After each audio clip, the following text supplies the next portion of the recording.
Hey everybody, how you doing? This is DJ Hawk with Metal World Radio, and right now I've got Joe Stump live and loud right through Skype. How you doing, Joe? I'm good, very good, very good. I live a charmed life, so I can't complain. Oh, you are a very amazing guitarist. That's very nice of you to say. Thank you.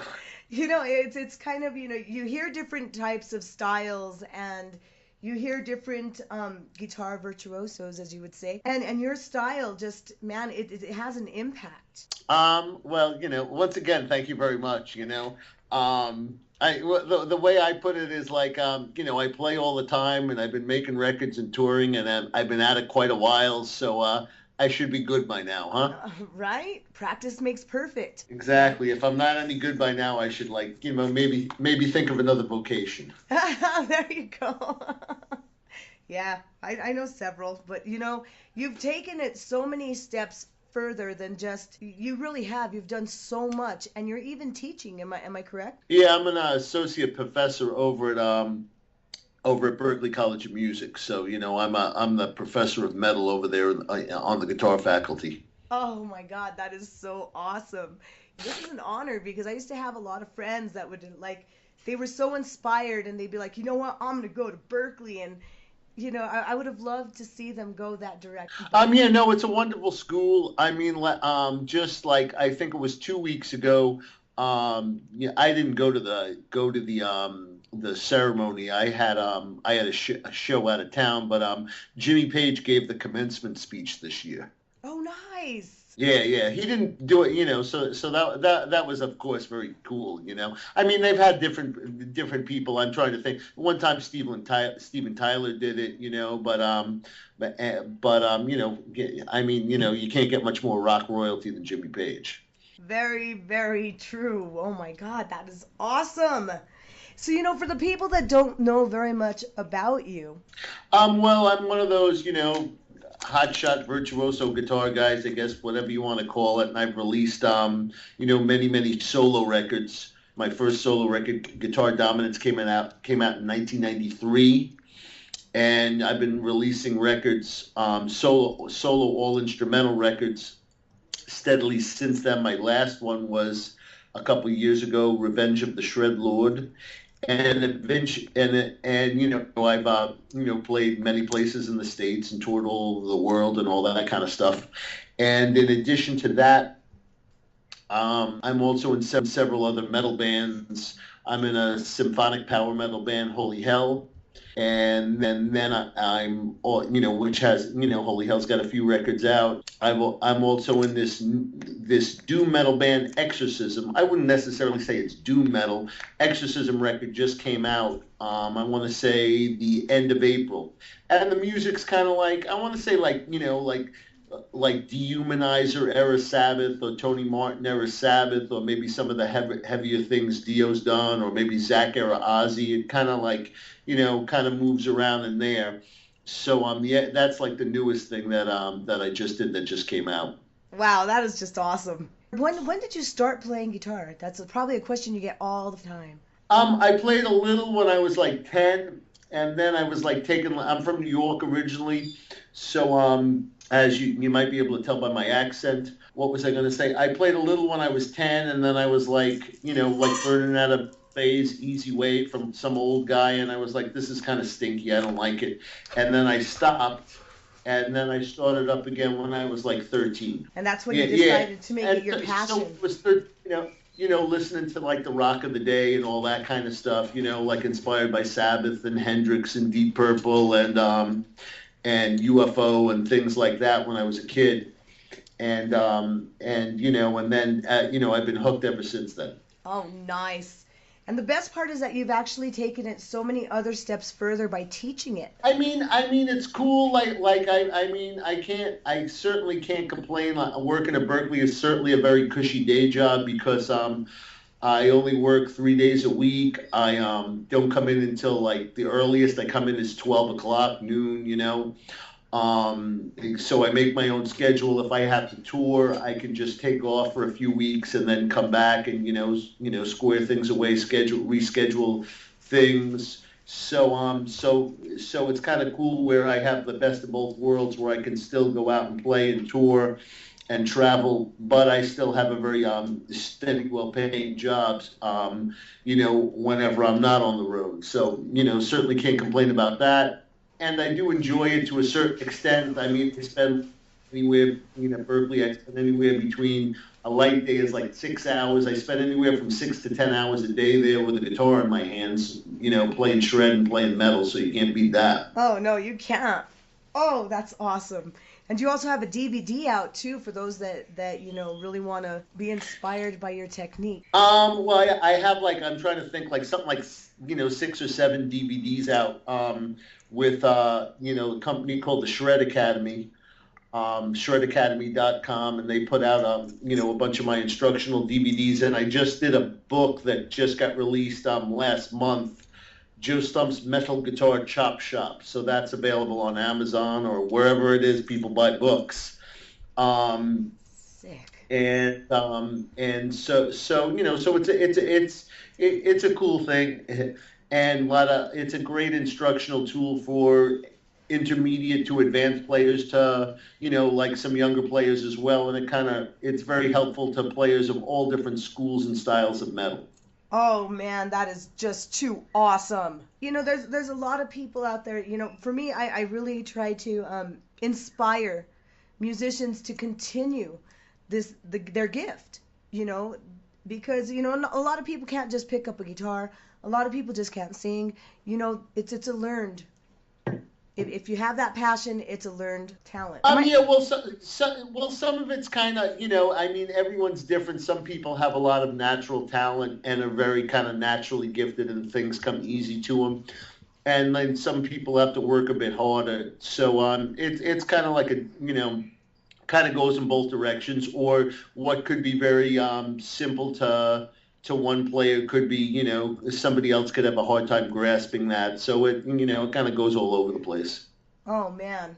One thing I like to do with the interviews is, things that you can tell the listeners, the people that are tuned in that really want to know, what is the one thing that you want to tell them, that can keep them focused on not giving up on the music that they're creating?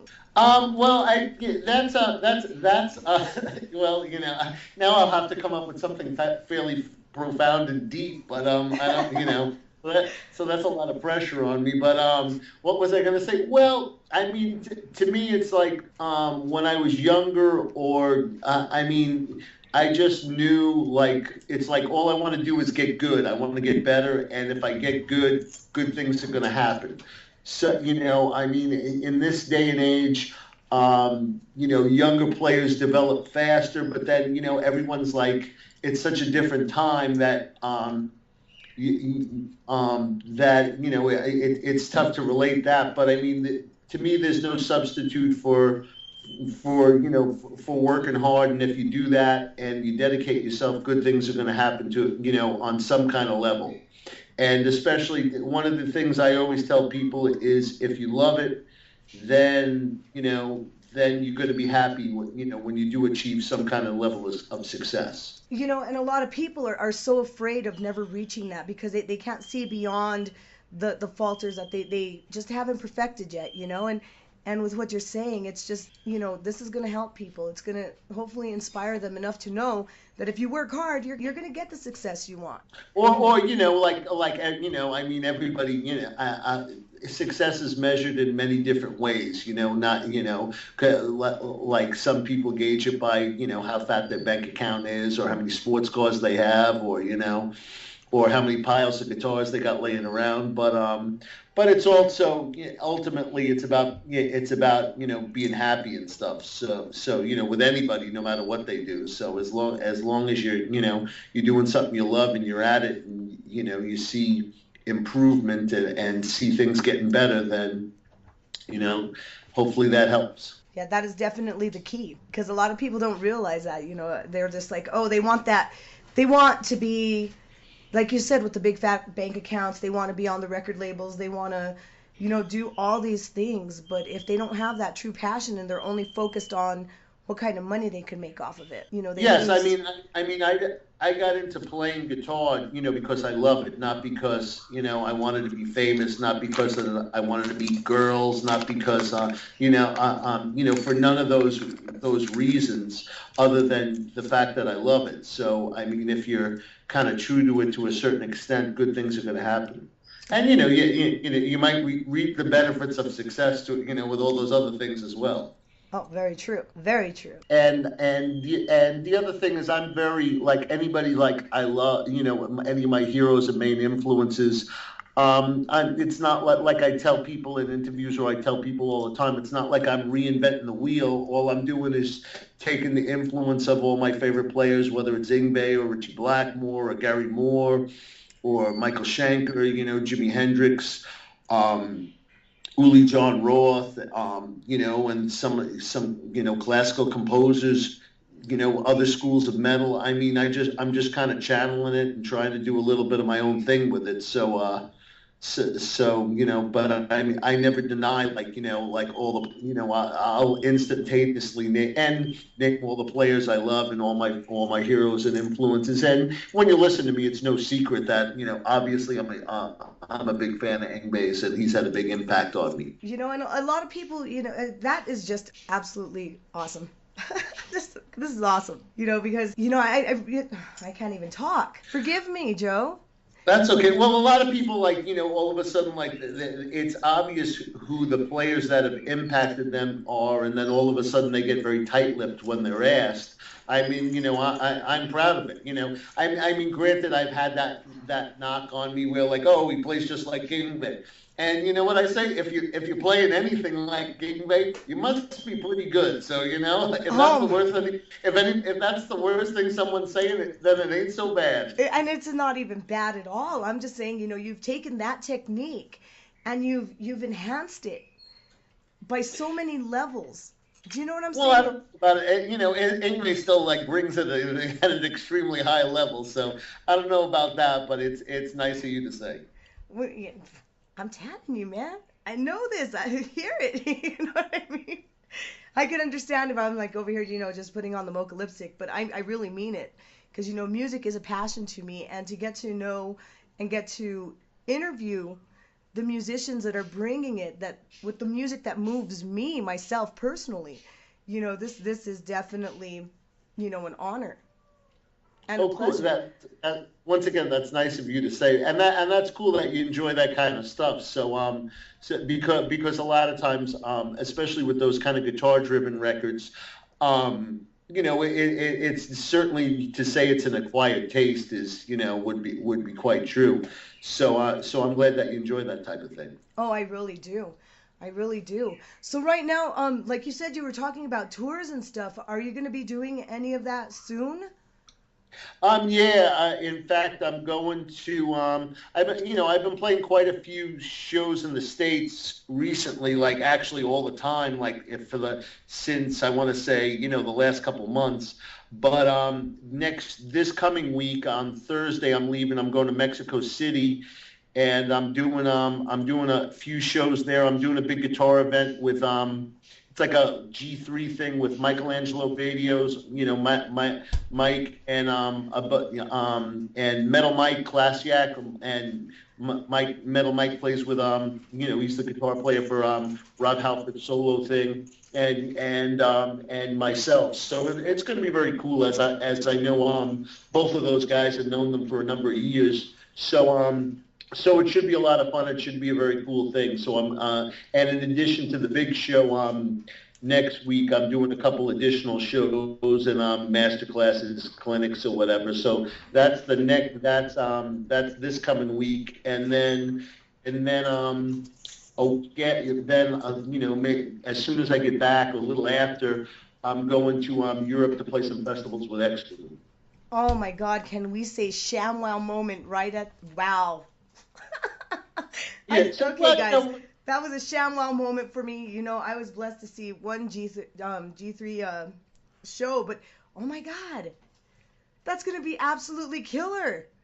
It should be a lot of fun, fun, and the fans in Mexico. I've been there a bunch of times. The fans in Mexico City are crazy. and great metal fans and stuff. I've been going over there to play. I think the first time I went was 1998, so I have a fairly strong fan base over there. So it's always cool to go where people enjoy your stuff. Oh, hell yeah. And Oh, I'll go. Everything's cheap over there, so do some shopping, and drink Mexican beer and tequila. It's not so bad either. very nice. That sounds like fun. Oh, man. See, now that's a show that I would love to see. You know, Well, I'll let you know. please. I'm trying to think. Yeah. So what was I going to say? Yeah. No, it should be a lot of fun. Oh, man. There's a lot of people that haven't like even gone out of the United States with some of their talents that they have. And to know that, you have this following in Mexico, that just goes to show wow. Yeah, well, I feel, quite fortunate to a certain extent because I have been like, many, many places in the world, both as a solo artist and with the various bands I play with. And a lot of players, a lot of people when they've been doing it a long time, they kind of take that kind of thing for granted, or they kind of get sick of traveling or whatever. And granted, sometimes some of it does beat you up a bit, but I still really enjoy it. For me, it's fun anytime I'm going someplace else or going to a different country. Even when I've been a bunch of times, it's always cool and it's always an adventure. Oh, I love adventures. Adventures Yeah, rock. what? Oh, go ahead. What were you going to say? I said adventures rock. Yeah, yes. Well, the thing I always say is like, if I'm home sitting on my couch, I know exactly what's going to happen. You leave the country and you go out, and you start doing stuff in another country. You never know what's going to happen. So what was your craziest crowd? With all of your with all of your different bands, and with everything that you've done on your solo projects, what was your craziest? What is the one place that you're like, I gotta go back?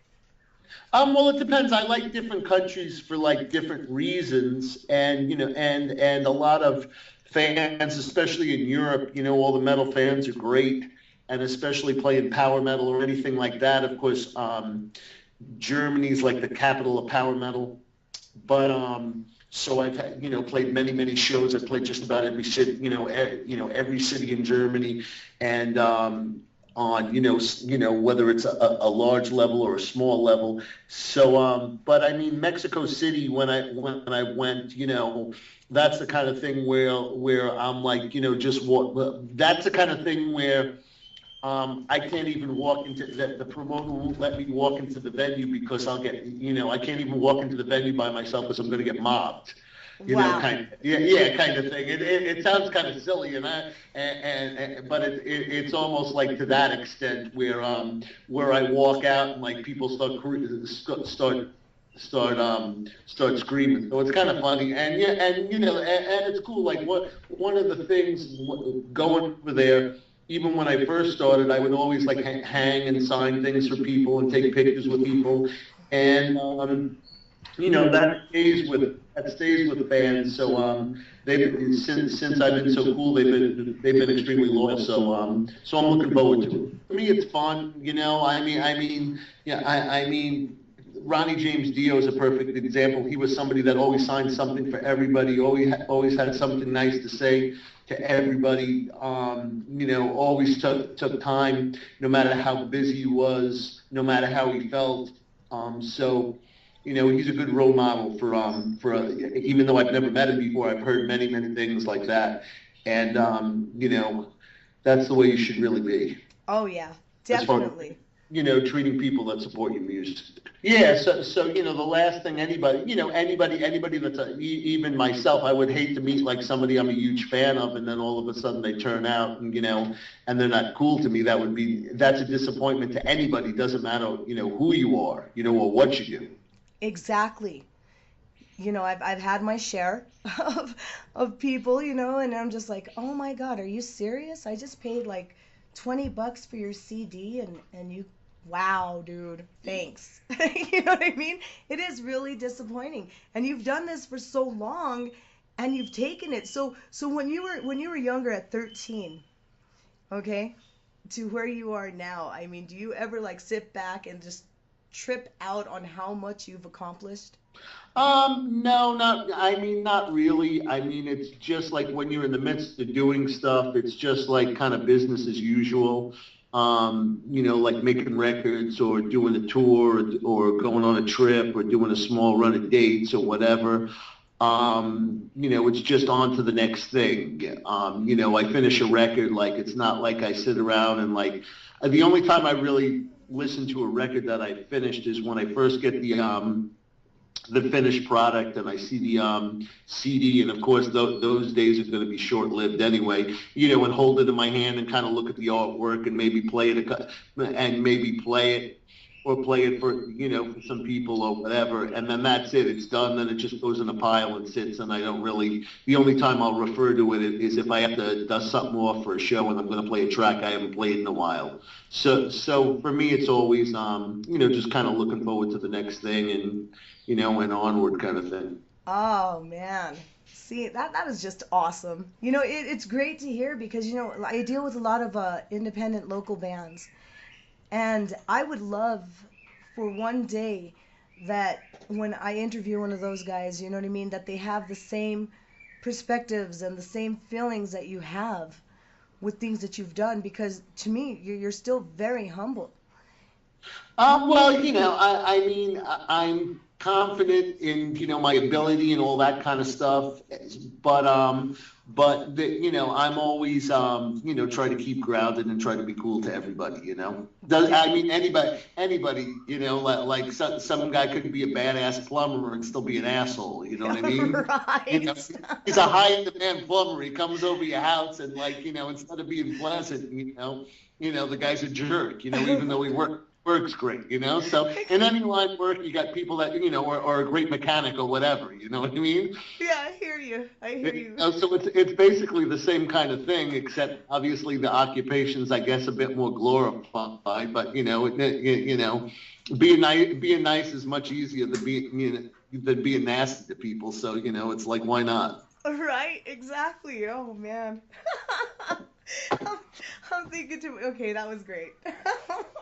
Wow, and it's so true though. It is so true. You nailed that one hardcore. Yeah, well, some people, it doesn't matter what their vocation is. Some people are really nice and cool, and some people aren't, and that kind of spans everybody.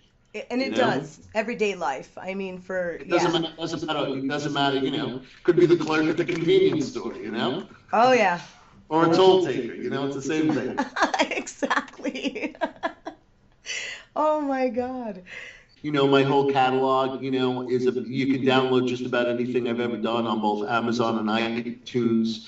And in addition to Exorcism and Holy Hell, what I had a power metal band, Joe Stump's Reign of Terror, and those records, a couple of those records are all available on Amazon and iTunes as well.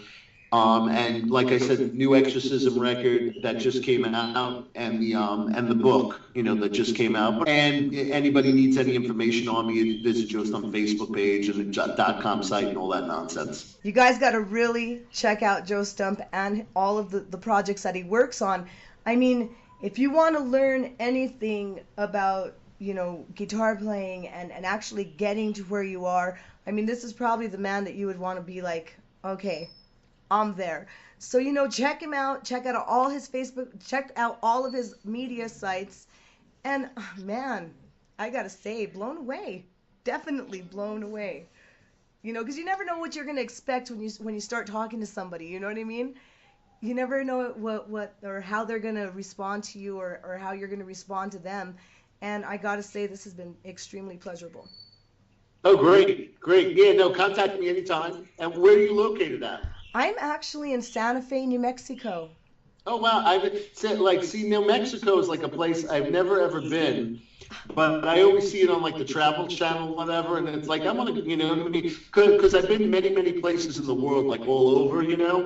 and I would like to, so I would really like to, there's other parts of the states that I would really like to see, and New Mexico is one of them for sure. Well, it would be awesome to have you play a show here. That'd be great. you You know? know, you could come in and just rock the hell out of all of these metalheads that we have. We have a great scene. And Oh, really? oh No, yeah. no, no. That'd be great. I mean, let me know. Yeah, let me know if we could work something out and I could figure out how to get me and because if like backline can be arranged and I could get me and my guys out there where we can fly in, obviously not drive. I'd even come out just for a few shows just because it'd be fun to go to New Mexico. I mean, especially someplace that I would like to see. You don't have to like no one has to twist my arm where it's like, okay, go to New Mexico, play a bunch of shows, just fly into the airport and rent a car and just me and the guys and bring our small stuff and somebody is, just have some of the openers provide backline. That'd be great. Oh man, I'm on it. I'm on it. Yeah, let me know. That'd be great. Just to see you live, would be like a huge blessing for me myself. And I'm sure that all these people are going to be blown away because I mean here in New Mexico a lot of people don't there's been like Yeah, like you don't have a lot of artists coming there. It's not like a regular tour stop and stuff. So that's the kind of thing where like it might be the kind of thing where I do a trip there and like me and the guys and we kind of like break even or something, but then build a fan base so like it could be like a cool little area that we come back to on a regular basis. So I'm all for that kind of stuff. and I am all for introducing people to new music or even things that they've passed because they haven't gotten to be introduced to it. You know what I'm saying? Yeah, no, like I said, I'm real easy when it comes to all that stuff. And and if it makes sense, plus it'll be fun. Plus, like I said, like that should be a lot of fun going to New Mexico. So that'd be great. Yeah, it was nice to talk to you, and hopefully I'll talk to you soon. Definitely. Hey, pay attention. This is Joe Stump, and you're listening to DJ Hawk on Metal World Radio. Rock out with your hawk out.